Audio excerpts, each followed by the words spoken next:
How are we, everyone? Got an absolute another cracker for you guys today. I've got the best moves and combos with Bruenor for his DPS abilities.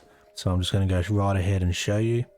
Now for his entry, I always want to sprint and just press light attack, because that also applies with Charger.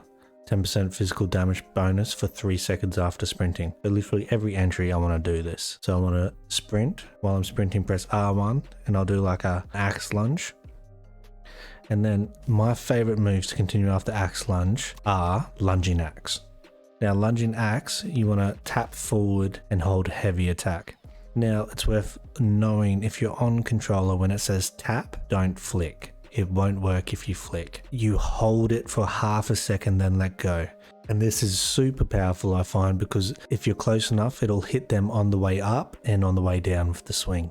Now, why I love this one so much is because if you do lunging axe and then at the end of it, you press light attack, and then at the end of your light attack, before the animation's over, press lunging axe again, and then you do light attack again and repeat the process over and over and over, and it keeps you on the enemy. If you got your timing right, you can literally do this until all your stamina is depleted.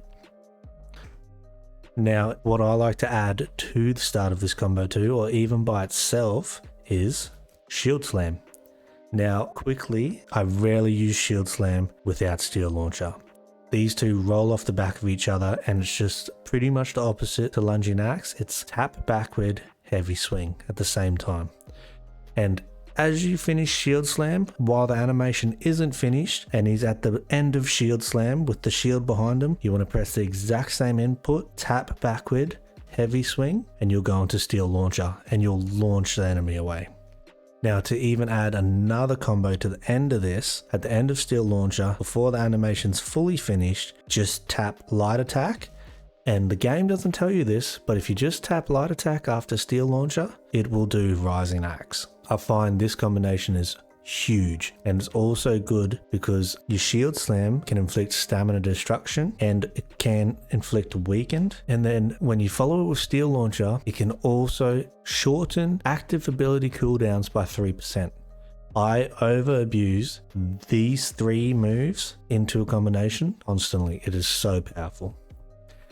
Now, if you're still surrounded by a massive mob and you just want to get some room, Stomping Quake.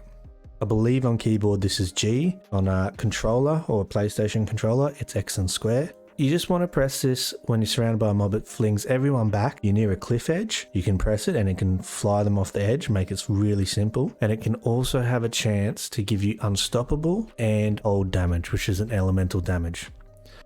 Frost Wave Grind, which is the big heavy attack, you hold R2. I find this is best for filling your ultimate bar, but it takes a while. It takes about 2.5 seconds to pull off, and I find I can do much better damage with lunging axe, Shield Slam, Steel Launcher, Rising Axe, all in that time. A really fun time to use this mechanic.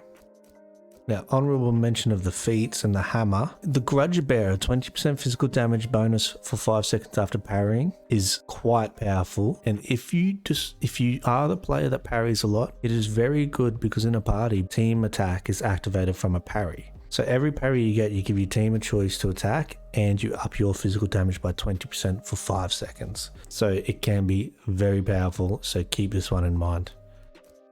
Now, I know it's an ability and you get it in your moveset, but Whirlwind is massive damage. Trust me when I say if you're aiming for DPS, you want to put Whirlwind on. And there's also a gear set which doubles the time of Whirlwind and makes you invincible, quite like Wolfgar. So if you do want to go that way for that gear set, which is very viable, this is insanely strong. And you're basically a little Wolfgar when you do this. It's very fun.